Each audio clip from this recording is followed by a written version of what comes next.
Bienvenidos de nuevo a la Fundación Pablo VI, a este espacio de encuentros para una nueva era. Hoy queremos debatir, dialogar sobre el concepto de libertad, entendida como aquella expresión que profirió Don Quijote a Sancho: querido amigo, la libertad es uno de los bienes más preciados del hombre. El concepto de libertad inherente al individuo se ha presentado a lo largo de la historia de muy diversas formas. Tras la Segunda Guerra Mundial, George Orwell, en su novela 1984, imaginó una sociedad vigilada por una especie de gran hermano que controlaba nuestras acciones, nuestros pensamientos, nuestras decisiones. Era en realidad una crítica a los totalitarismos, a la falta de libertad en una sociedad de holocaustos, de guerra mundial. Hoy, en un contexto de aparente libertad conquistada por las sociedades occidentales, ¿estamos hipotecando realmente nuestra libertad individual sin darnos cuenta a través de nuestras propias acciones? Cuando encendemos un ordenador, cuando miramos al móvil, cuando compramos o cuando contratamos un seguro. ¿Vivimos realmente en una sociedad vigilada? Comenzamos.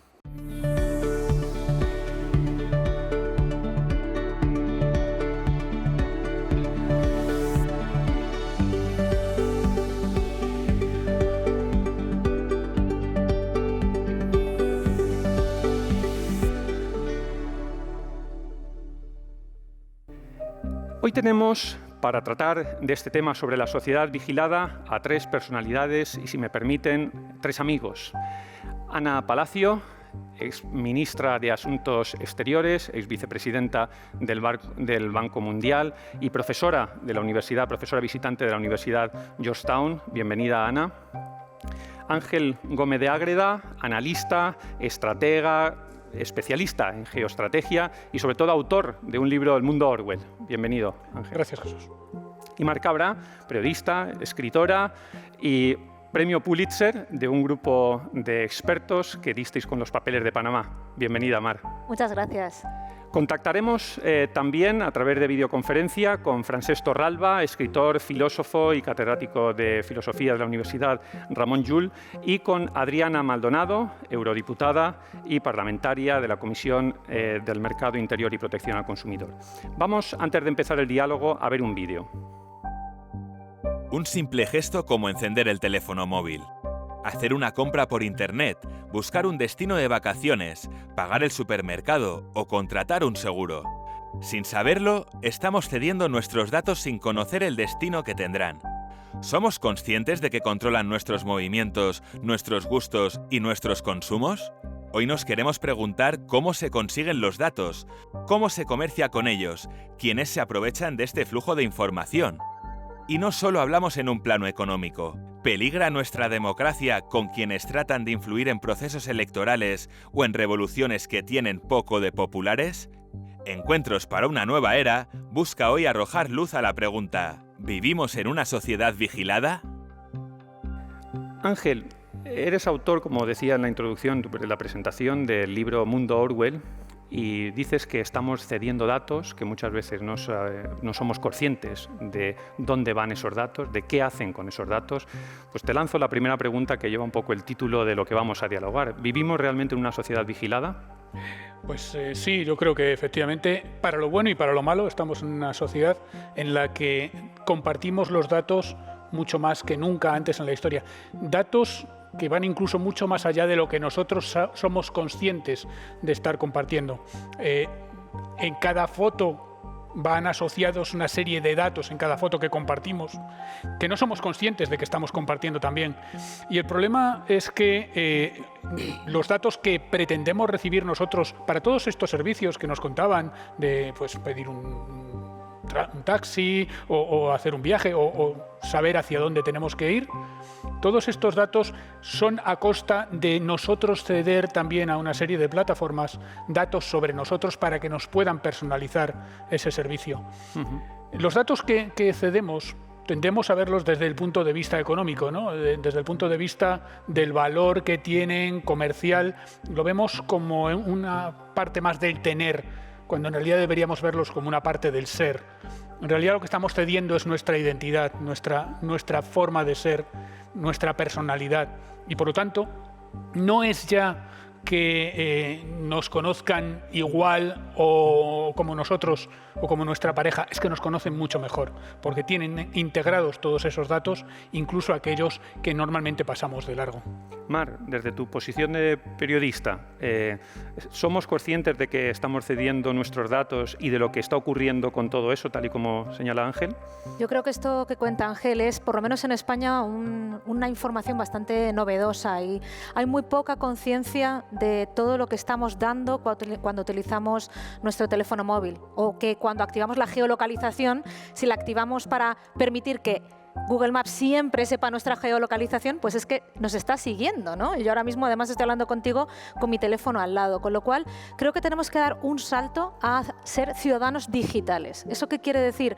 Que como ciudadanos tenemos que adquirir una serie de conocimientos sobre privacidad, sobre cómo funciona la tecnología, y no solo con respecto a los datos que damos, sino también para que no se nos manipule nuestra manera de ser. Porque ahora mismo hay una lucha desigual. La tecnología nos facilita un montón de cuestiones, pero tiene detrás un equipo de ingenieros, de científicos, expertos en la conducta, incluso expertos en cambiar comportamiento, en hacernos engancharnos a esos servicios de los que hablaba Ángel. Y en el otro lado estamos, por un lado, los expertos, incluso algoritmos, inteligencia artificial, que sabe más de nosotros que nosotros mismos, como decía Ángel. Y por otro lado, nosotros que conocemos muy poco de cómo funciona el ser humano. Hay una frase muy interesante de un biólogo que dice que tenemos emociones paleolíticas y luego tenemos tecnología divina, con lo cual es un poco ese el dilema en el que estamos, y por eso yo también, por un lado, llamo a los ciudadanos a dar un salto y que seamos verdaderos ciudadanos digitales con conciencia sobre estos temas. Muchas gracias, Mar. Ana, durante la pandemia, en este ámbito de esta sociedad vigilada, nos hemos encontrado básicamente, ¿no?, por resumirlo y por sintetizarlo mucho, con dos grandes modelos. El modelo chino, de un control más férreo, de una vigilancia más férrea sobre todos los ciudadanos, y el modelo occidental, teóricamente más respetuoso con la libertad, teóricamente más abierto. Y desde aquí, en algunas ocasiones, desde Europa, se ha parecido que no, el modelo que había que seguir era el modelo chino. ¿Qué opinión tienes de todo esto? Vamos a ver, yo quiero empezar diciendo que agradezco mucho a la Fundación Pablo VI este tipo de diálogos. Creo que hay que hacerlo más. Y desde luego la Fundación y el moderador, por supuesto, cuentan conmigo siempre que yo pueda contribuir. Vamos a ver, yo quiero hacer una nota a pie de página de lo que se ha dicho hasta ahora. En particular, de que hemos sacado esa idea de ciudadanos digitales. Vamos a ser claros, vamos a hablarnos de verdad. Nosotros a todos estos servicios, no voy a repetir, nos aproximamos como consumidores, no como ciudadanos. Yo creo que ese es el gran problema.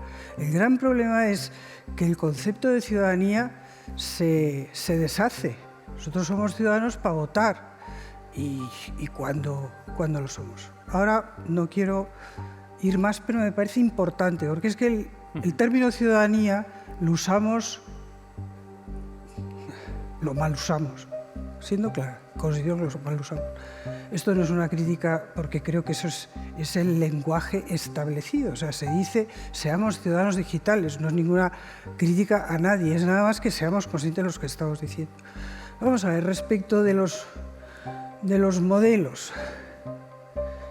Yo creo que de nuevo vamos a empezar por lo básico, pero tampoco quiero abusar del tiempo, pero en fin, sintéticamente, hay un equilibrio entre libertad y seguridad, que eso lo ha habido siempre, entre libertad y seguridad, debajo del cual está individuo, centralidad del ciudadano o centralidad del grupo, importancia del Estado, del colectivo. Eso es lo que está latiendo ahí. El modelo chino históricamente ha primado la seguridad y el colectivo, y nuestro modelo de raíz cristiana, vamos a ser claros, pero también de vez en cuando hay que recordar este tipo de cosas, es el que pone el hombre, el individuo, vamos, el hombre y la mujer, amén, y women también, bueno, pues pone al hombre en el centro, y ese es el actor principal. Entonces, no es que sea un modelo de seguridad chino y un modelo de libertad europeo, no, es un concepto cultural, sistémico, no es, o sea, hay que conocer la historia china y hay que entender que no podemos, de alguna manera que tenemos que entender que esto, por primera vez en la historia, nuestro sistema occidental de raíces ilustradas, por supuesto, y de raíz cristiana en última instancia, tiene un competidor total, un competidor sistémico, que es el sistema chino, donde nosotros tenemos individuo, ellos tienen grupo, donde nosotros libertad, ellos seguridad, donde nosotros humanidad, ellos tienen la China eterna. Y eso, a partir de ahí, pues podemos hacernos todas las cábalas que queramos, pero esto no tiene una solución desde el punto de vista de la seguridad, no, es que hay que dialogar con por primera vez un sistema completamente distinto. La diferencia no era con el comunismo, tan siquiera no era tan brutal, porque en última instancia el comunismo era hijo también de la Ilustración y con las mismas raíces occidentales. Nos encontramos una cultura potentísima que tiene una visión completamente distinta de la nuestra. Vamos a conectar con Francesc Torralba, escritor, filósofo, catedrático de la Universidad Ramon Llull. Bienvenido, Francesc. ¿Qué tal? Buenas tardes a todos. ¿Qué tal, Francesc? ¿Cómo estás? Encantado de... Muy bien, gracias a Dios. ¿Y ustedes? Encantado de sumarte a este diálogo, a esta tertulia. Francesc, estábamos hablando del mundo Orwell, de la novela conocida 1984, estábamos hablando de la sociedad vigilada desde distintos ámbitos y uno de ellos es precisamente el de la verdad. En la novela de Orwell es una práctica reescribir la historia precisamente para aproximarla a determinados intereses y llega un punto, y creo que nos está pasando ahora, donde ya no sabemos qué es verdad y qué no es verdad y acabamos terminando en una sociedad de desconfianza, ¿no? ¿Qué opinión tienes tú como filósofo de todo esto? Bueno, pues en primer lugar que es un tema enorme, este tema de la verdad, porque si alguna cosa caracteriza la red y el universo digital es precisamente esta multiplicidad de relatos, esta mezcla de verdades, posverdades, fake news, que hace muy difícil llevar a cabo lo que podríamos denominar la cultura del discernimiento. Es una palabra que me parece muy interesante de poner a colación, de tradición ignaciana, ¿no? La capacidad de discernir cuando un mensaje que nos llega a través del ordenador lo podemos considerar verdadero o es falso, y cómo verificarlo. Este debate ha sido impresionante en los Estados Unidos en los últimos meses, a propósito de Donald Trump y de las elecciones. Entonces, claro, el tema aquí está en que la pregunta es cómo poder distinguir cuando uno no está en aquel espacio, no está en aquel lugar, en aquel contexto, y se producen informaciones que al final generan más confusión y más caos que claridad respecto a lo que pasa. Yo quiero subrayar aquí una idea de verdad que me parece interesante de recuperar. Está en Aristóteles, la recupera luego Santo Tomás. La verdad como la adecuación entre la cosa y el intelecto, ¿no? O podríamos decir entre la correspondencia entre el hecho físico, el hecho y el discurso. Sin embargo, lo que ocurre es que esta idea de verdad se desvanece, porque muchas veces lo que interesa no es lo que ha pasado, sino lo que yo quiero expresar que ha pasado. De tal modo que hay un desprecio a la objetividad, a lo que realmente ha sucedido, y se construye un relato paralelo que el que no ha vivido esa circunstancia, el que no ha estado en esa situación, pues simplemente se lo puede creer. Por eso para mí es clave, además de la cultura del discernimiento, el criticismo. Hay muchísima credulidad entre los internautas o entre los navegantes digitales. Yo lo veo con mis alumnos en la universidad. Y voy terminando, me dicen, profesor, es que lo he leído en Internet. Y le digo, pero bueno, usted sabe que en Internet circulan toneladas de mentiras. ¿Desde cuándo es un criterio de autoritas que lo haya leído en Internet? Es imprescindible formar personas con capacidad de discernimiento y con capacidad crítica para poder separar, deslindar, o al menos poder ver qué fuentes son más dignas de credibilidad y qué fuentes pues simplemente no merecen nuestra atención porque están sujetas a intereses, prejuicios, tópicos de todo tipo, y lo que interesa menos es lo que ha pasado, sino que construyen un relato paralelo. Y, Francesc, precisamente cojo una frase de esta respuesta que tú hacías a tus alumnos y le pregunto a Mar, decía Francesc a sus alumnos, hay toneladas de información en Internet. Con toneladas de información de Internet te encontraste tú una vez que nadie hacía caso y eran los papeles de Panamá. Cuéntanoslo, Mar. Bueno, no estaban en Internet, la verdad es que fue una filtración, hasta ahora, a día de hoy, la filtración más grande de la historia del periodismo. Estamos hablando de 11,5 millones de documentos que llegaron a mis compañeros del Süddeutsche Zeitung, que es un medio de comunicación en Alemania, y no estaban por ahí por Internet, pero les llegaron a ellos. Y la verdad es que ahora mismo uno de los retos a los que nos enfrentamos, tanto los periodistas como realmente cualquier profesión, es cómo analizar tal cantidad de datos, ¿no? El reto de mi equipo, yo dirigía el equipo de tecnología de la organización que coordinó a casi 400 periodistas de todo el mundo, y el reto era 11,5 millones de documentos. ¿Cuál es la verdad escondida entre esos 11,5 millones de documentos? Y ahí la verdad es que el trabajo con equipos multidisciplinares y trabajar con científicos de datos, con expertos en desarrollo, que pueden hacer que las herramientas informáticas nos ayuden a entender un poquito mejor, es clave. Y lo mismo también con la desinformación. Ahora mismo realmente estamos viendo que algunas plataformas tecnológicas están haciendo pequeñitos pasos, me atrevería a decir que son pequeños, que podrían hacer más, pero para ayudarnos a entender si lo que nos llega es falso, ¿no? Ahora mismo WhatsApp hace unos meses empezó a decirnos este mensaje ha sido reenviado muchas veces. Entonces en Navidad, cuando te llegaba un mensaje, por lo menos sabías que había sido reenviado muchas veces. Es una de las características de las noticias, mal llamadas noticias falsas, de las fake news, mejor, de la desinformación, que es reenviada muchas veces y se hace viral, ¿no? Con lo cual, ¿cómo podemos utilizar la tecnología para ayudarnos a encontrar la verdad entre millones de documentos o a determinar qué es falso y qué es, yo no me atrevería a decir verdadero, claro, pero qué es más cercano a lo que ha ocurrido? Uniendo lo que nos decía, lo que nos dice Francesc sobre el tema de la verdad, lo que nos dice Mar, Ana, ¿no crees que estamos en una sociedad de polarización, precisamente porque esa verdad acaba siendo un poco indefinida? A ver, yo es que estoy bastante radicalmente en desacuerdo con esta presentación. En primer lugar, y no estoy entrando en una valoración moral de lo que se ha hecho con los papeles de Panamá, pero esto no tiene nada que ver con lo que estamos hablando. Eso es otra cosa, es una filtración, y una filtración interesada, probablemente moralmente justificable. No estamos haciendo juicios morales, es otra historia. A ver, yo creo que yo no veo el problema, yo veo precisamente el problema, ojalá estuviéramos solo polarizados, lo que estamos es fragmentados, lo que estamos es creando cámaras de eco, porque no es cierto que tengamos millones de cosas.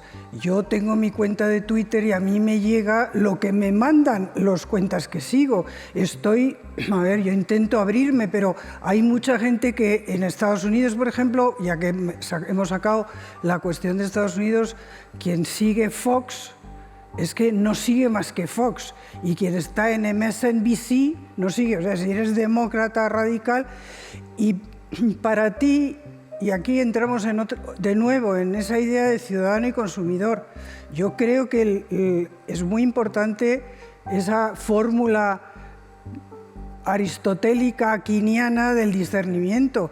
Aquí ahora estamos hablando mucho, y a mí me parece que es un tema importante para la sociedad, eso, una palabra también abusada, pero en fin, de la resiliencia. Al final, ¿qué es? Es fomentar el sentido crítico, fomentar, no que te diga Google o WhatsApp o no sé qué, esto se ha mandado muchas veces, eso no, es discutir el sentido crítico. Yo, si hubiera tenido alguna opción de decir qué es lo que había que haber puesto aquí en este vídeo, hubiera puesto una intervención de Bruno Le Maire, al hilo de lo que se decía antes me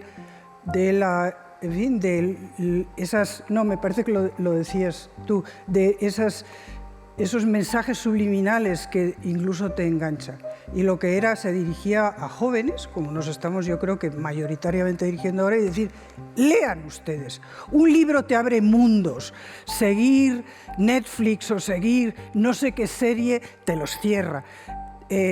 Bruno Le Maire es hoy ministro de Economía francés, yo creo que tiene una buena carrera por delante y verdaderamente un mensaje tan claro como ese. Te metes en... pues yo no soy de esta cosa que era histórica de que nuestro vicepresidente era muy aficionado. ¿Cómo se llama? Una serie que yo no la he visto, creo que debe ser la única que no he visto. ¿Cómo se llama esta? Juego de Tronos. Juego de Tronos. Bueno, pues claro, Juego de Tronos se ha convertido, por ejemplo, bueno, pues si en vez de Juego de Tronos te lees a Julio Verne, no estoy ya... pero Julio Verne, aprendes mucho más, te abre mucho más el mundo y eso es lo que yo creo. El mensaje aquí es ningún instrumento, ninguna ayuda, ninguna muletas te van a ayudar a discernir. Tienes que fomentar en tus alumnos, como decía Francesc, fomentar ese espíritu crítico, que además, por cierto, es una de las características de nuestra cultura. O sea, eso, antes hablábamos de la diferencia con China, esa es una de las características que nos ha dado una cierta... O sea, la cultura china es una cultura volcada a encontrar un precedente que justifique lo que tú estás haciendo en cualquier ámbito. La nuestra es una cultura de cuestionarse y además, de nuevo, que está muy vinculada a lo que ha sido la evolución del pensamiento cristiano. En línea con esto que estás diciendo, Ana, y teniendo a Francesc, también vivimos, en definitiva, en un mundo globalizado, pero al mismo tiempo como casa, y tú has escrito bastante también sobre esto, y bueno, y Ana también en varios artículos, sobre la globalización y al mismo tiempo un mundo vigilado. Llega un momento en que vivimos en un mundo muy abierto, pero al mismo tiempo el ciudadano tiene miedo de vivir en ese mundo tan abierto e incluso preferimos una mayor dosis de seguridad y de vigilancia. Y esto tiene pues muchas aristas, ¿no? Desde el punto de vista nacionalista y desde otros puntos de vista económicos o sociológicos. ¿Qué opinas sobre todo ello, Francesc?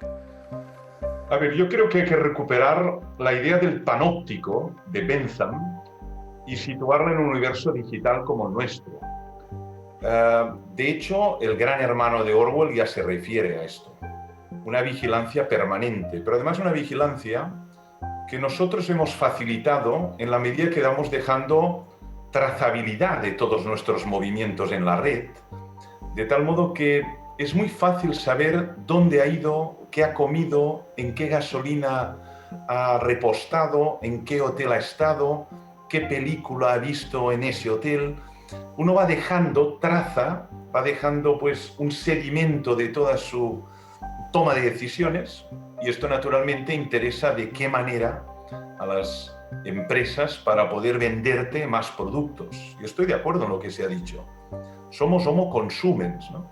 Entonces esta vigilancia en gran parte es porque el mismo ciudadano con una gran ingenuidad ha ido dejando toda esta información de tal modo que cada vez saben más de ti y saben mucho más tus movimientos, tus reacciones, qué haces en el ocio, qué tipo de películas ves, qué tipo de Netflix. Pongo un ejemplo. Una última tesis que hice, la hice sobre Edith Stein y naturalmente estuve buscando mucha información en distintas lenguas por la red y naturalmente en bibliotecas clásicas. Bueno, pues la defendí en el 2018. Todavía me llegan artículos sobre Edith Stein que yo no he consultado, pero que me llegan. Significa que hay alguien que sabe que me interesa esta filósofa. Yo lo agradezco infinitamente. De vez en cuando me ofrecen una enciclopedia, un libro, las obras completas. Significa que nosotros sí somos vigilados, pero también porque hemos regalado toda esta información a la red. Y eso naturalmente nos hace mucho más vulnerables a todo y a toda estrategia publicitaria. Ángel, decía Francesc que vamos dejando una traza, ¿no? Y en ese sentido, hasta la bicicleta de Biden ha tenido problemas de seguridad, ¿no? ¿Qué ha pasado con la bicicleta de Biden y la Casa Blanca? Cuéntanoslo. Bueno, es un caso anecdótico, pero que viene muy bien para ilustrar efectivamente lo que estaba diciendo el profesor y lo que decía antes Ana también. La bicicleta es una bicicleta estática que está conectada a Internet para poder correr en pelotón con otra gente, con lo cual vas transmitiendo tus datos y vas recibiendo los datos de los demás. Eso, en el caso del presidente de Estados Unidos, se considera un problema de seguridad. ¿Por qué solamente en el caso del presidente de Estados Unidos? ¿Por qué no en el caso de cualquiera de nosotros? El problema no es que estemos dejando fotografías, que estemos dejando datos, como estaba diciendo el profesor ahora, del hotel en el que estamos o de la película que vemos. El problema es que estamos dejando un vídeo de nuestra vida. Internet, la red actual es relacional. Lo que estamos haciendo es dejar un vídeo completo de nuestra vida que dice mucho más de nosotros que fotos aisladas. Y por lo tanto, efectivamente, seguir el estado de salud, por ejemplo, que se puede deducir del presidente de Estados Unidos, sería un riesgo de seguridad nacional para Estados Unidos. No lo es para nosotros cuando vamos con las pulseras, cuando vamos con los smartwatches, no lo es cuando vamos con nuestro teléfono y vamos dando también nuestros datos. Esa aproximación que decía la ministra de aproximarnos a la red como consumidores, lo que hace es que ese equilibrio entre seguridad y libertad se pierda en los dos lados. Hemos perdido seguridad porque estamos exponiendo nuestra vida, estamos exponiendo nuestros datos, y hemos perdido libertad porque con esos datos están configurando el mundo que estamos viendo y están configurando nuestra visión del mundo. A través de estos dispositivos que utilizamos por conveniencia, por comodidad, es la comodidad lo que ha ganado. Y ha perdido la libertad y ha perdido la seguridad, las dos cosas. La verdad, que también hablábamos antes, la verdad no se basa en esa autoritas que decía el profesor, se basa en la popularidad, en el número de veces que nos llega, en el número de tweets que recibimos apoyando la misma idea. Hemos popularizado la noción de verdad. La realidad es irrelevante, lo que importa es el consenso, lo que opine la mayoría de nuestro grupo. Por eso acabamos polarizados, por eso acabamos fragmentados, porque nos vamos encerrando en las opiniones de nuestros grupos de una forma acrítica, precisamente por eso, porque la comodidad nos lleva a digerir el mensaje según nos viene ya mascado, según nos viene ya masticado. Ángel, decías que vamos con todo tipo de fichas, ¿no? Vamos fichados. Y yo quería preguntarle a Ana sobre este tema precisamente, sobre el tema de las fichas. Antiguamente estaba mal visto estar fichado, ¿no? Si nos vamos a nuestra época franquista, estar fichado pues era claramente una nota negativa, ¿no? Hoy, por el contrario, tenemos fichas de todo, lo decías tú, Ángel. Tenemos carnés de todo tipo. Armand Materlat, en su libro El mundo vigilado, decía que vivimos en una sociedad de sospechas.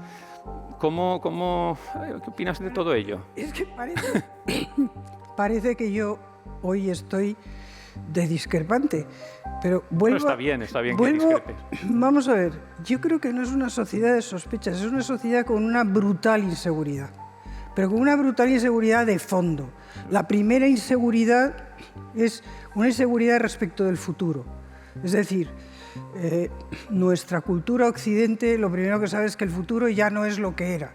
Y lo que siguiente es que nosotros, en nuestras familias, lo que sale de las opiniones es que no sabemos cómo van a vivir la siguiente generación, nuestros hijos, nuestros nietos, qué va a ser de ellos, qué va a pasar.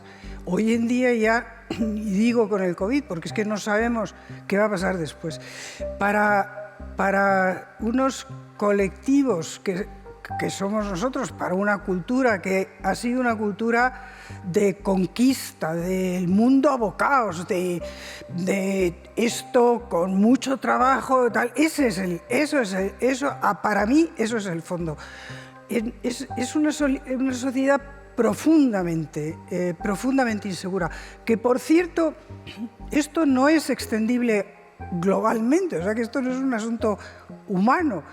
a mí a veces me sorprende cuando viajo por África, cuando viajas por otros países, que la gente no tiene esa sensación, probablemente porque no ha tenido, si queremos ser autoflagelantes, que yo no lo soy, pero esa idea de dominio, de proyectar, de idear el futuro y que el futuro respondiera a ese proyecto.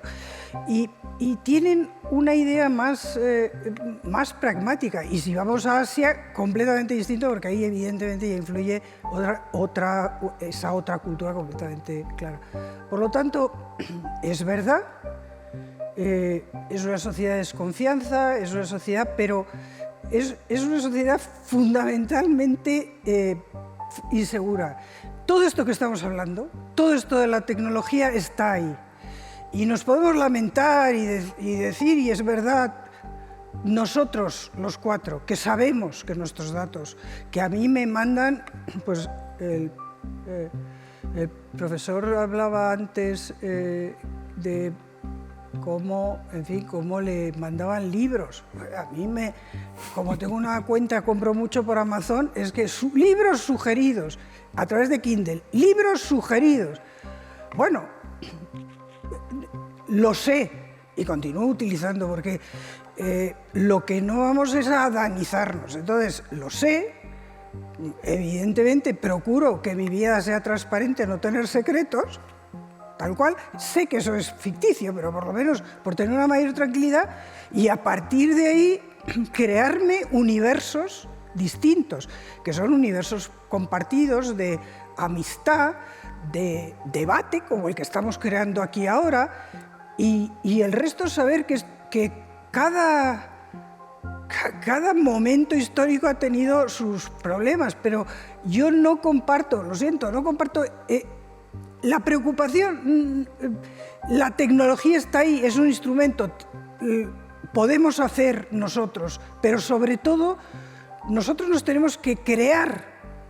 Es un poco en ese sentido esa idea del ciudadano digital, pero más allá es abrirnos, crearnos otros mundos al margen de esos que evidentemente saben lo que te gusta, los viajes por donde has ido, las líneas aéreas ahora que están desesperadas. A mí me mandan, como antes viajaba mucho, me mandan las ofertas más golosas y apetecibles.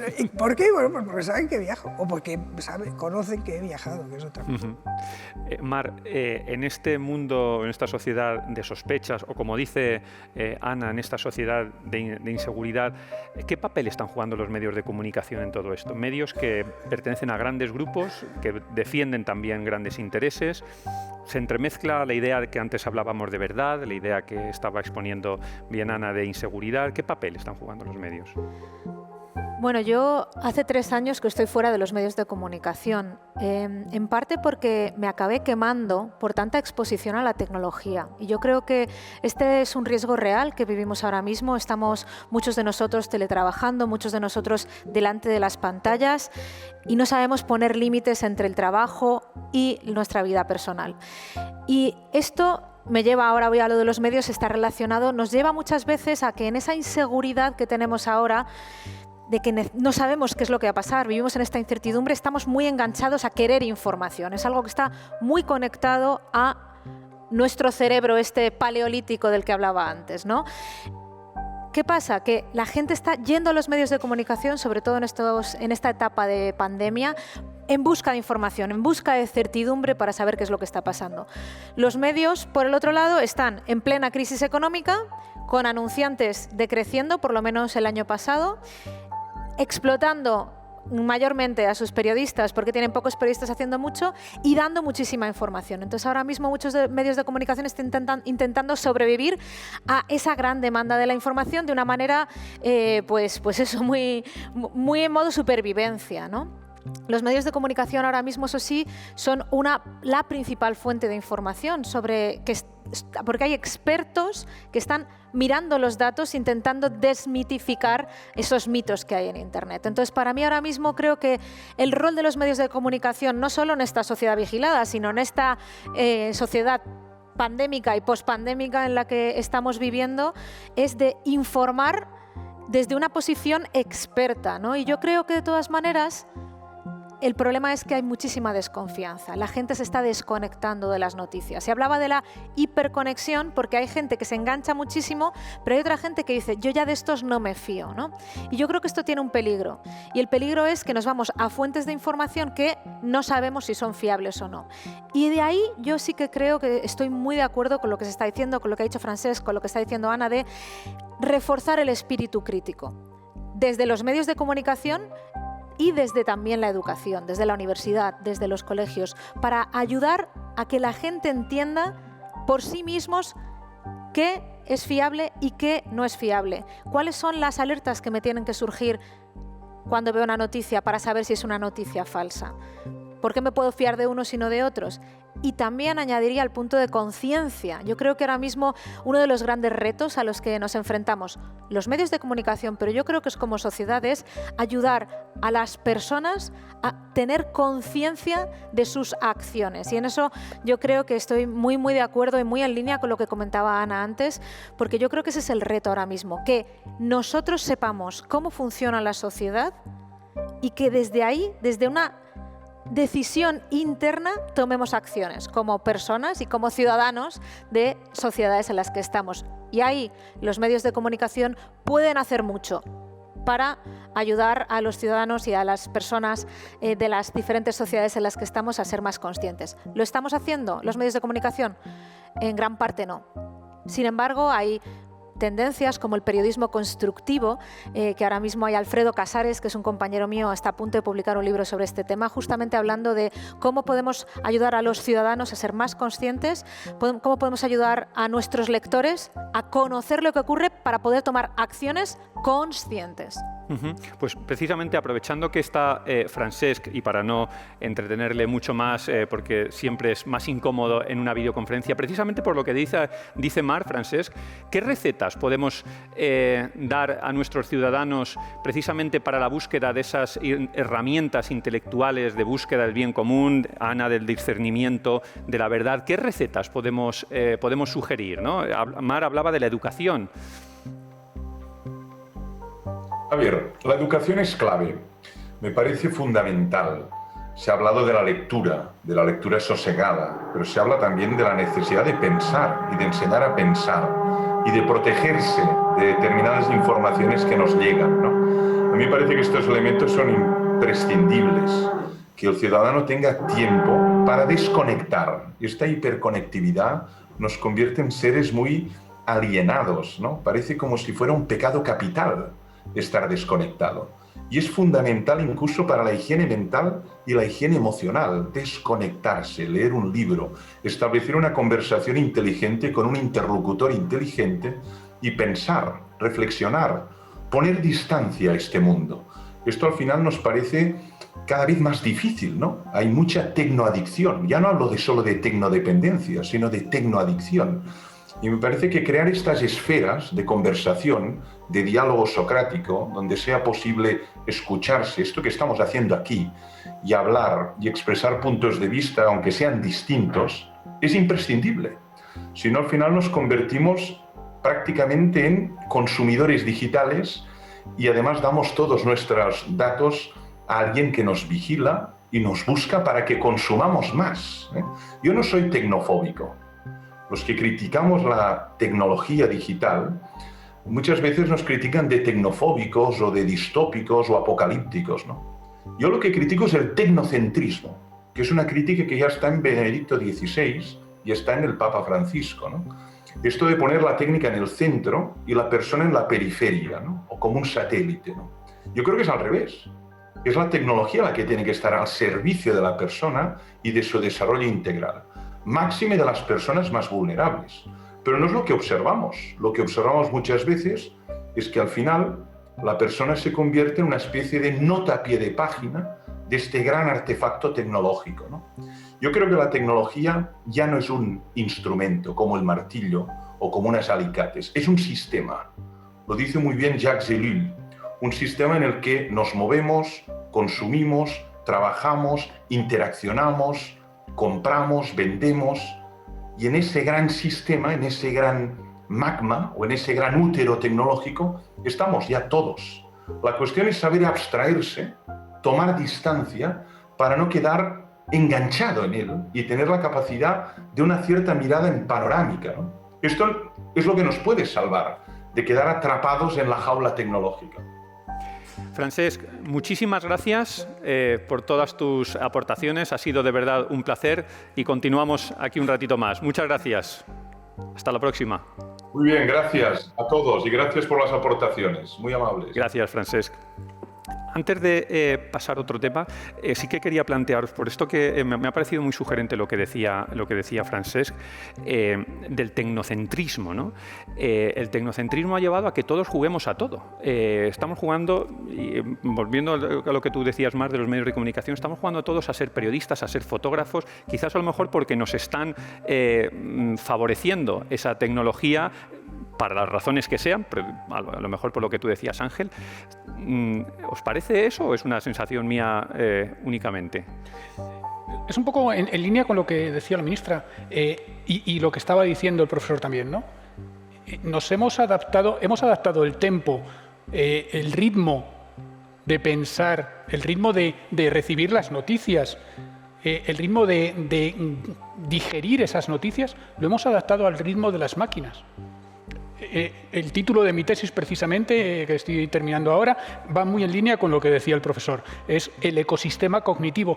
Por primera vez, y ahí discrepo con la ministra, por primera vez tenemos una tecnología que no es una herramienta, como decía el profesor, sino que es un ecosistema. Está construyendo el mundo en el que vivimos. Ya no solamente percibimos el mundo a través de nuestros sentidos, sino que muchas veces lo percibimos sobre todo a través de los sensores.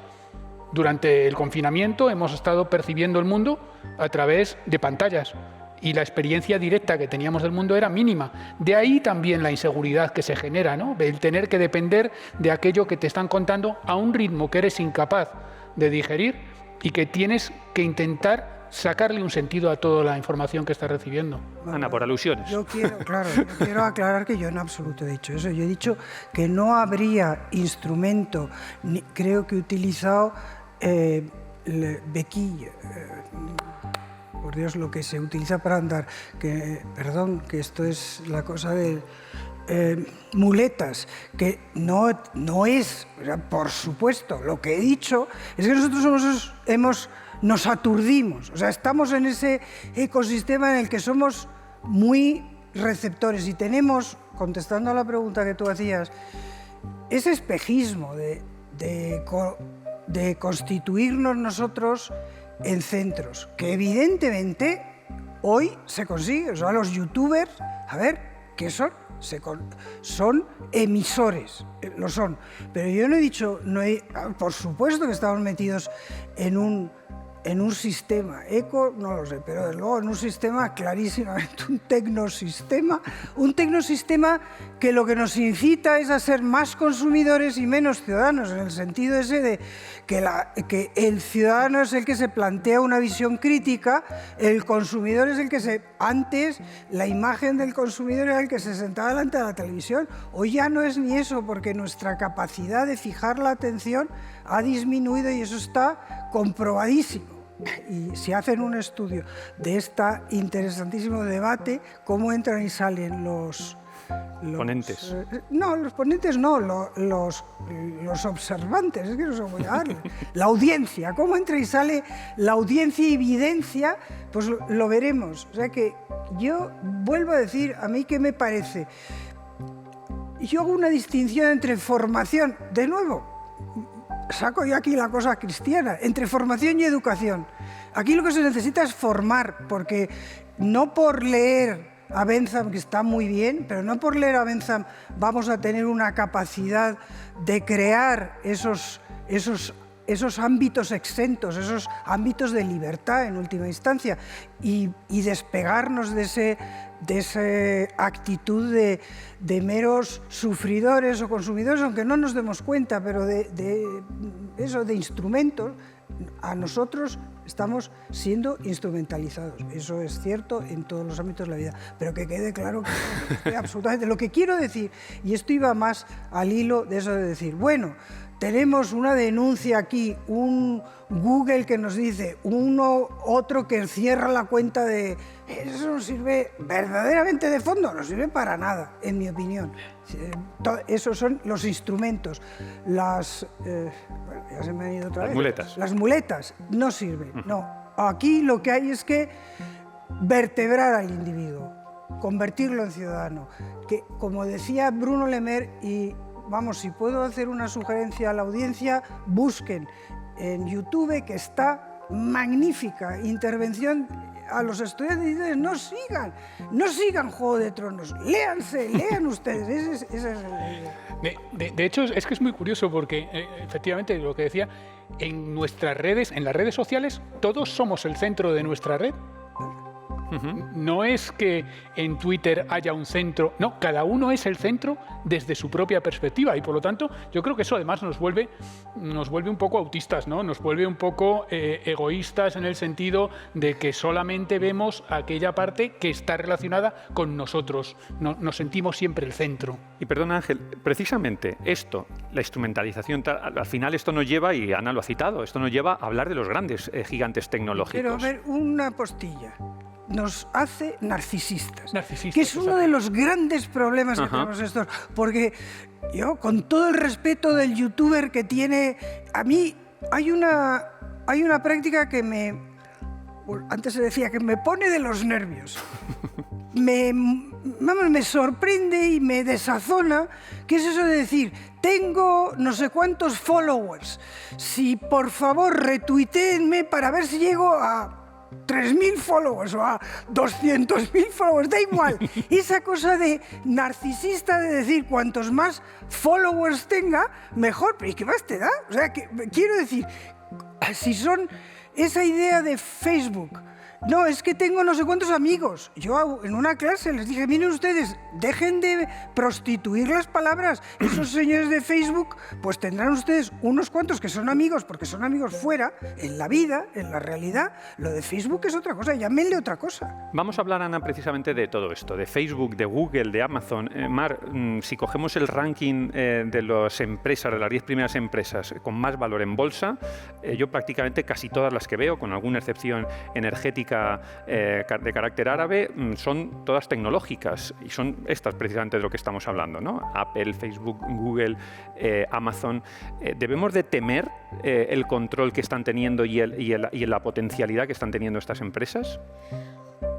Antes Ana criticaba mi concepto de ciudadanía digital. Hay personas que hablan de que realmente los estados han dejado de ser estados y estamos creando unos estados paralelos, una democracia paralela que se está creando en la sociedad de Facebook, en la sociedad de Twitter, que Facebook hace poco, de hecho, ha creado su propio tribunal para dirimir casos extremos, ¿no? Estamos yendo hacia sociedades paralelas que ocurren en digital y que tienen tanto poder o casi más poder que algunos estados. Tú, Ana, mencionabas a los youtubers, el Rubius. Ya no recuerdo el Rubius, que es uno de los youtubers más conocidos, que además ha estado recientemente en las noticias, ¿no? Por diferentes temas fiscales. Tiene más de 40 millones de seguidores. O más. La última vez que yo lo chequeé, esto es casi la población de España, ¿no? Entonces, yo sí que creo que tenemos que empezar a ver qué tipo de sistema de accountability, de rendición de cuentas, generamos alrededor de estas tecnológicas. No soy experta en legislación tecnológica y no me gusta hablar de lo que no sé. Lo que sí que puedo comentar es que hay expertos que hablan de justamente cómo Facebook se está convirtiendo en un monopolio, y algunas voces que hablan de dividir Facebook, porque Facebook no solo es Facebook. Facebook tiene WhatsApp, tiene Instagram, con lo cual ahora mismo Facebook lo que sabe de nosotros es mucho. Y por citar una reciente noticia, hace unas semanas WhatsApp anunció el cambio de su política de privacidad y que iba a cambiar una serie de cuestiones sobre qué datos compartía con su compañía matriz, y ha sido un escándalo, ¿no? De hecho, hay muchísimas personas, millones de personas, que decidieron, por fin como que despertaron, en parte a lo que estaba comentando Ángel, ¿no? de estos datos que estamos dando, y se fueron de WhatsApp hacia otras plataformas. Con lo cual, la solución... No soy la más experta para darla, porque yo soy periodista, me dedico a ver lo que ocurre, a concentrarlo y a contarlo, pero la solución está... O sea, lo que tenemos que hacer es justamente empezar a hablar de estos temas y ver cuál es el sistema que podemos crear para que haya una rendición de cuentas. ¿Qué pasa? Una cosa que tú que sabes de leyes, decirte, las leyes van muy tarde muchas veces, con lo cual muchas veces decimos, pues a regular.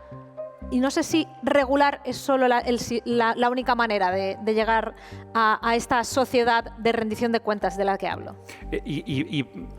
Con esto que estaba diciendo, Mar, perdona, porque me ha chocado, realmente has puesto una realidad delante. O sea, ¿podemos hablar, Ana, tú que sabes mucho de esto, de que estos grandes tecnológicos son competencia del Estado? ¿Podemos hablar de una competencia con el Estado hasta ese punto? Yo creo que... Primero, yo no he criticado tu concepto, he hablado de esa expresión ciudadanía digital que sí, no, sí, es, por supuesto. no es ninguna crítica de lo que... Sí, está claro. Bueno, vamos a ver, son competencia. No, yo creo que es algo más, si puedo utilizar la palabra, por lo menos a mí me preocupa más. No es que sea competencia, es otra cosa, esto está relacionado con algo que no vamos a entrar, que es el papel de actor público o de equiparación del actor público de los grandes actores privados. Por supuesto, multinacionales, también ONGs, o sea, Greenpeace es un actor. Podemos estar más de acuerdo con Greenpeace que con Amazon, pero actores ya no... En el mundo internacional ya no solo son actores los estados. Yo creo que eso es algo que tenemos que ver, que de nuevo el modelo chino lo que nos dice es que el señor Jack Ma en última instancia, oiga, el Estado le dice, no va a sacar a bolsa, no, ahora va a desaparecer usted mes y medio porque o sea, que el Estado tiene control. Y vamos a ver eso cómo evoluciona, porque desde el punto de vista occidental hay una toma de conciencia por los estados. Lo que pasa es que es cierto que legislar con las garantías de una democracia liberal es lento, se lleva tiempo. Encima está el Consejo de Estado, o sea, que hay que pasar por ahí y decir... Pero voy a la esencia de la cuestión. Había un ámbito que me parece interesante porque ahí ha habido actores en menor número, pero que mueven intereses económicos muy grandes, y es el ámbito de la sostenibilidad. Yo algo tengo escrito sobre ese punto. Se derrumba una presa de contención de barros en un sitio en Brasil, y de repente el fondo de pensiones de la Iglesia de Inglaterra, que es un fondo muy pequeño, que no es BlackRock, no estamos hablando, es un fondo pequeño, empieza a levantar el teléfono y empieza a decir que hay que acabar con esto, y de repente la compañía dueña de esa mina cae en bolsa en picado. ¿Qué pasa?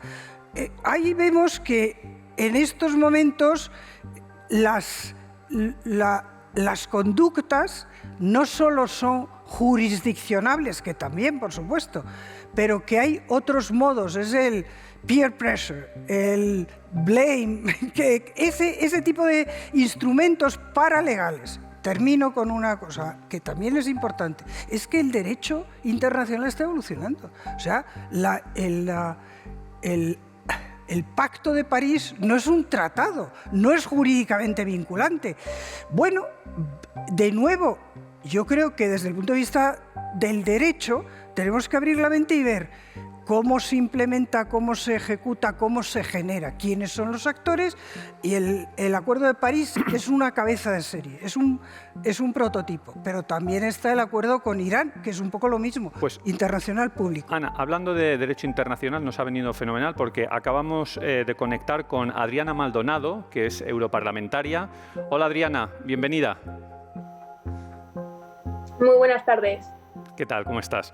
Adriana, estamos hablando en este momento precisamente de los grandes actores tecnológicos que son un poco los que creemos, o por lo menos está así deduciéndose del debate, que son los que nos vigilan. Pero ¿quién vigila al vigilante? ¿Quién es el guardián de los guardianes?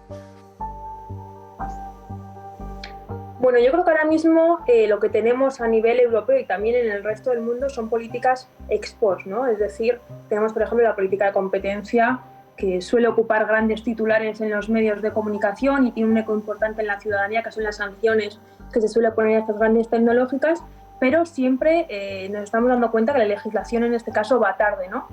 No es la primera vez ni el único caso en el que sucede, pero creo que es importante que seamos conscientes, y la Unión Europea ha sido bastante consciente de que tiene que ir hacia una política ex ante. Es decir, tenemos que, en este caso, ser el primer continente que lo que hagamos sea crear un debate profundo sobre los reglamentos o las leyes que podemos crear para que estas empresas tecnológicas y otras muchas en el ámbito digital pues tengan también un paraguas reglamentario y jurídico sobre el que ampararse y también al que rendir cuentas, ¿no? Y Adriana, tú que eres experta en temas de sociedad digital, de seguridad digital, ¿podemos estar seguros cuando hacemos compras, cuando estamos activando el comercio electrónico, podemos estar seguros de los datos que estamos metiendo o, como aquí decimos, esos datos acaban en lugares insospechados para nosotros?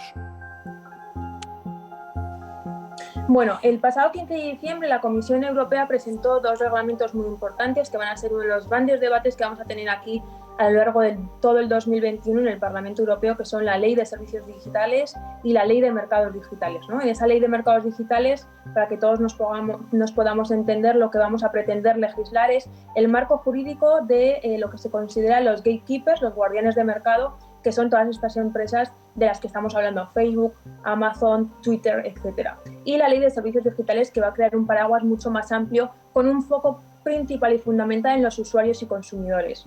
Por lo tanto, uno de los principios es que todo lo que compramos online o todo lo que hacemos de forma online, ya sea una transferencia de datos, sea una información, utilizar una red móvil, etc., tiene que ser igual de legal que lo es a nivel offline. Es decir, que todo lo que sea legal offline lo tiene que ser también online. Ese es uno de los principios básicos de estos dos reglamentos que van a ser el paraguas sobre los que las grandes plataformas tengan que hacer frente, ¿no? Por poneros algunos ejemplos que están en el borrador presentado por la Comisión Europea y que ahora estamos empezando a debatir aquí en el Parlamento, pues por ejemplo, en el reglamento de la Digital Services Act tenemos por un lado el uso de los datos, un debate muy importante sobre estos guardianes, el sistema de autopreferencia también de estos gatekeepers, ¿no? Que para que nos entendamos principalmente son como los porteros de una discoteca, ¿no? Por ejemplo, Google es un ejemplo clásico y muy visible para todos los espectadores. También hablamos, por ejemplo, de la interoperabilidad y, por supuesto, de la protección de datos, ¿no?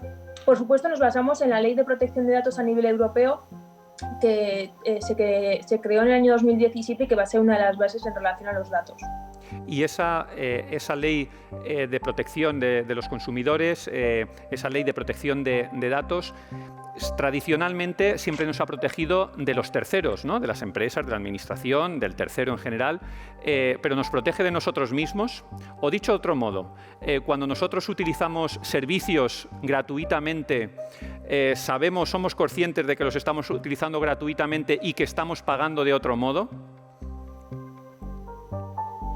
Bueno, yo creo que aquí hay un debate bastante interesante y estabais comentándolo en la mesa que precedía a esa entrevista, y es un poco también la parte de la educación.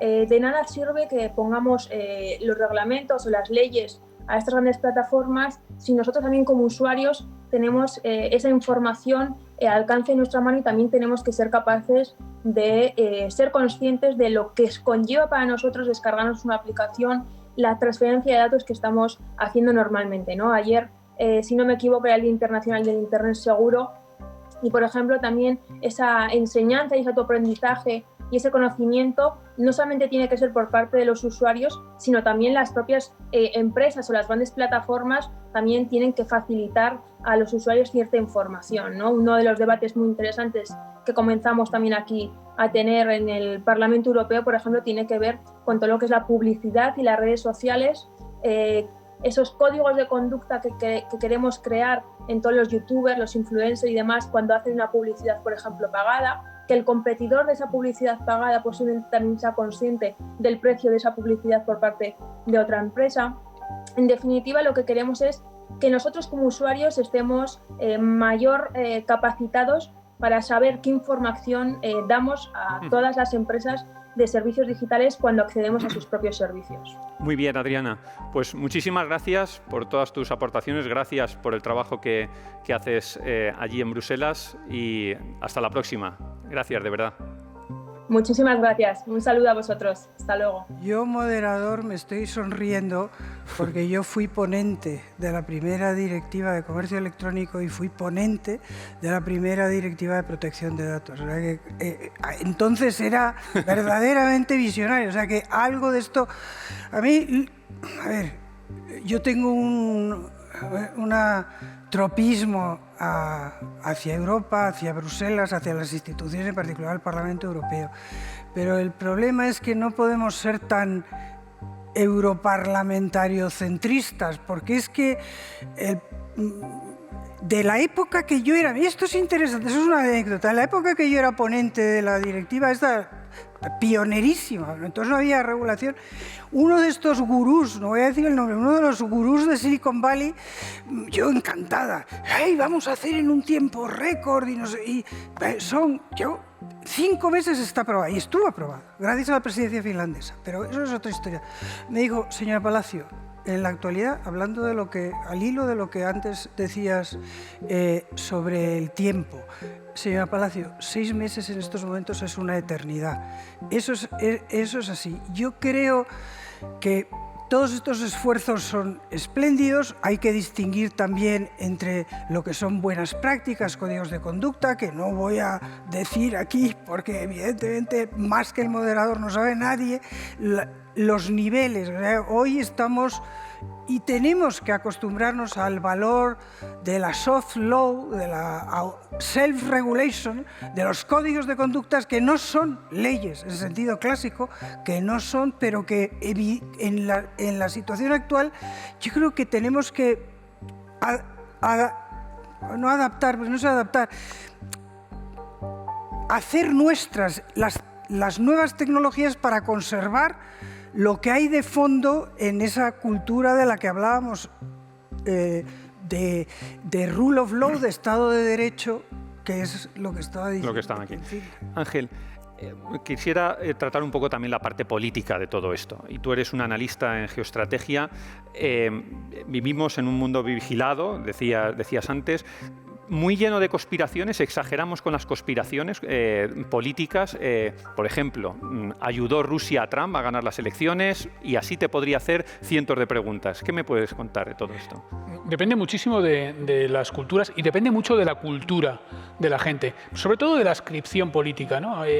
Ahora, por ejemplo, con respecto a la COVID, ¿no? a la pandemia, en los Balcanes occidentales, por ejemplo, las teorías de la conspiración tenían una prevalencia, eran populares entre el 75% de la población.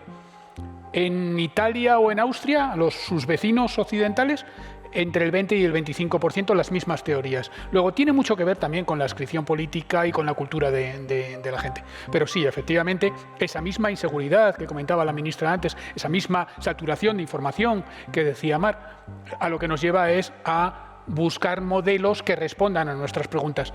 Y eso nos convierte en conspiranoicos de alguna manera.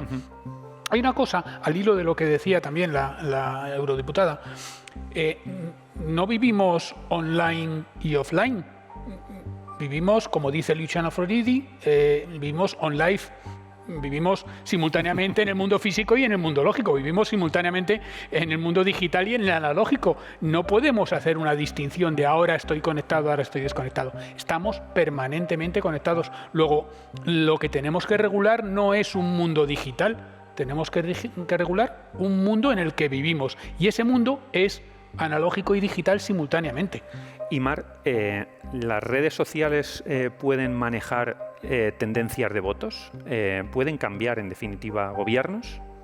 Bueno, lo hemos visto con el caso de Brexit, ¿no? Que está, y el caso de Cambridge Analytica, que estuvo tanto en boga hace unos años, y de hecho hay un documental fantástico en Netflix, para los que vean Netflix, que se llama El Gran Hackeo, The Greatest Hack, o The Great Hack, creo que se llama, y que recomiendo porque lo explica de una manera muy sencillita, pero básicamente una de las cosas que vimos con el caso de Cambridge Analytica es cómo utilizaron una aplicación de un jueguito relacionado con Facebook, que estaba integrado en Facebook, para ayudar a recabar datos tuyos y de gente de tu alrededor, de tus amigos, esos amigos no amigos de los que hablaba Ana antes, para hacer un perfilado de la población. Y una vez que tienes un perfilado de la población, no hace falta que sea Jesús, pero por lo menos saber cuáles son las tendencias, puedes dirigirte exactamente, de una manera dirigida, muy concreta, un mensaje concreto. ¿Qué puedes hacer? Pues puedes ver que hay un porcentaje pequeño de indecisos y decir, pues a estos indecisos les voy a mandar un mensaje muy concreto. Y entonces, justamente, eso es un poquito lo que parece que pasó en Brexit con este caso de Cambridge Analytica. Con lo cual, respuesta corta a tu pregunta, sí. Y si la respuesta corta a la pregunta es sí, Ana, ¿peligran entonces los sistemas democráticos o no? Bueno, yo creo que tenemos que ser conscientes de que por las características un sistema democrático es frágil. Hay que cuidarlo permanentemente, pero no ahora, ha habido que cuidarlo siempre. Ahora hay unos problemas que antes no se presentaban. De nuevo, a mí, ¿qué es lo que me preocupa?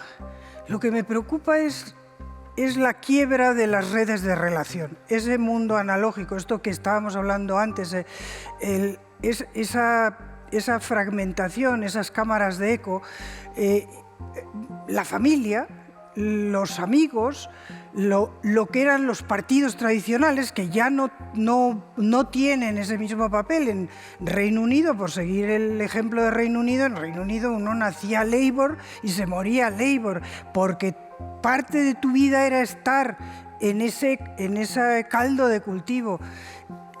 Y eso eran los cuerpos intermedios, o sea, les causes intermédiaires de la doctrina francesa. A mí yo creo que la democracia en sí, lo que necesitamos es armar las redes reales, rearmar las redes reales, los vecinos. Yo, de las cosas bonitas que he leído y que me llevé una sorpresa agradable, fue ya tiene unos años, pero me parece que sigue siendo importante, el último artículo que escribió Tobias Buck, el que fue corresponsal y muy poco pro-español, muy crítico con España, del Financial Times durante toda la crisis económica, y que era muy crítico con España. Pero el día que se fue, escribió algo desde el alma.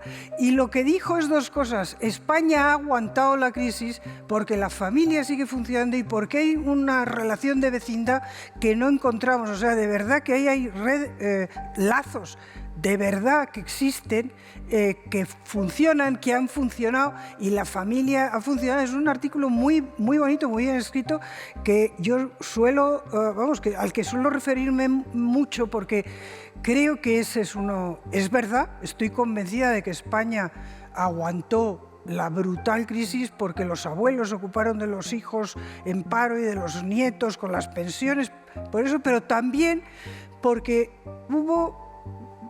yo conozco casos de vecinos que se ha quedado sin trabajo, que es una familia, no sé qué, de ayudas a nivel personal, pequeño, pero es muy importante. Vuelvo a decir, yo la democracia en abstracto, mire usted, a mí reconstruyamos, reformemos, actualicemos las redes de relación del mundo real, empezando por la familia. Pasa que, Ángel, todo esto que está comentando Ana y Mar antes, es verdad que algunas veces te choca cuando ves que se fabrican muchas noticias que son bulos. Hace poco el tema famoso del coronavirus, ¿no? Que se ha fabricado en una granja exclusivamente pues para tal. La noticia del Papa Francisco con el tema de la pornografía, otro bulo que has sacado. Desde un punto de vista técnico, tú como experto en estos temas, ¿se puede cortar estos bulos? ¿Se pueden establecer cortapisas en Internet? ¿Cómo se pueden, en definitiva, pues más allá de estas certificadoras de verdades a que ahora se han creado, técnicamente cómo se pueden establecer cortapisas. El problema que tenemos es, y lo comentaba la ministra antes, vivimos en un mundo de mucha inseguridad por el tempo al que vamos avanzando. Ahora mismo hay una tecnología muy buena para crear un bulo, se crea inmediatamente otra muy buena para contrarrestarlo, para descubrirlo, por ejemplo con los vídeos estos, los deepfake famosos, como el que hemos visto de la reina de Inglaterra, el discurso de Navidad, por ejemplo, o el de Lola Flores, que ha salido ahora recientemente, ¿no? Hay tecnología para detectar esas manipulaciones, pero como la tecnología y la contratecnología avanzan muy rápidamente, nunca estás seguro de estar a la última, con lo cual mantienes esa incertidumbre de si serás capaz de detectar lo último o no serás capaz. Eso da lugar, por ejemplo, a lo que llaman el dividendo del mentiroso. Ahora mismo, la posibilidad de que te puedan estar manipulando un vídeo te permite decir, no, yo no he dicho eso, ese vídeo está manipulado, y no hay forma, por lo menos a corto plazo, de saber si realmente te estás amparando en eso o es una excusa o es realmente manipulado el vídeo. Con lo cual, sí hay tecnologías que pueden contrarrestar a estas tecnologías para generar los bulos o la desinformación, pero siempre mantenemos la incertidumbre. Desde que se inventa el arco hasta que se inventa el escudo que puede parar la flecha del arco, pasan 300 años. Ahora, desde que se inventa una tecnología hasta que se inventa la tecnología que la supera, pasan horas o días, con lo cual se mantiene la incertidumbre siempre. Y esa incertidumbre, cuando estás inseguro, tus decisiones, tus actuaciones, o comentaba la ministra al principio, son distintas a cuando te sientes seguro. Es esa inseguridad lo que te hace cambiar tu forma de actuar. En este interesantísimo debate y diálogo que estamos teniendo, quisiera terminar de una manera positiva. Y la manera positiva es que Mar, que es especialista en bienestar digital, ¿qué hay que hacer, Mar, para estar en ese halo de bienestar digital en el que nos movemos con todos estos peligros y todas estas controles y vigilancias de los que estamos rodeados? Bueno, yo creo que Francesc apuntaba a ello antes. Tenemos que ahora mismo ser conscientes de que estamos hiperconectados, que lo que decíamos antes, ¿no? Esa hiperconexión.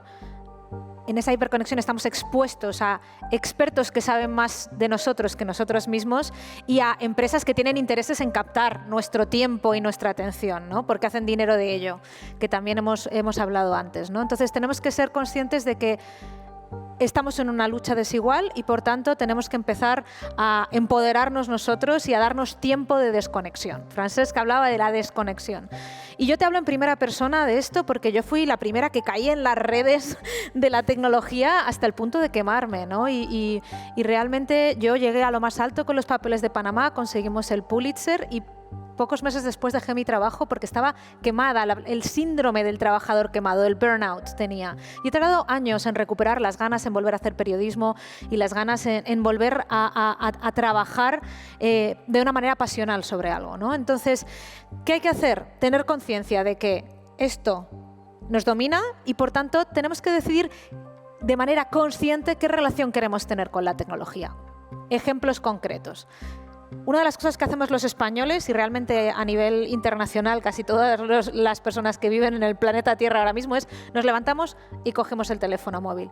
Y muchos de nosotros nos vamos a dormir con el teléfono móvil, vamos al baño con el teléfono móvil. ¿Qué no puede esperar los 2 minutos que uno tarda en ir a hacer pis, ¿no? Entonces, yo creo que es importante decidir qué relación queremos tener y, pues oye, a lo mejor dejo el teléfono, paso concreto, dejo el teléfono fuera de la habitación o lo pongo en modo avión cuando entro en mi habitación para no seguir con esto, porque esto está influenciando también el sueño, nuestra capacidad de concentración, las distracciones. Cada vez que nos distraemos, está estimado, los estudios estiman que tardamos una media de 23 minutos en volver a concentrarnos en la tarea original. Ahora mismo tenemos que ser dueños de nuestro tiempo y nuestra atención. Con esa pregunta, ¿cómo nos queremos relacionar con la tecnología? Muy bien, pues muchísimas gracias, de verdad que he disfrutado mucho de nuevo de este debate. Gracias Ana, gracias Ángel, gracias Mar, gracias a todos los que han seguido este diálogo. El próximo encuentro seguiremos reflexionando sobre estos grandes temas que nos preocupan a la humanidad del presente, a la humanidad del futuro, y ahora les dejo con la película La vida de los otros. Muchas gracias y hasta pronto.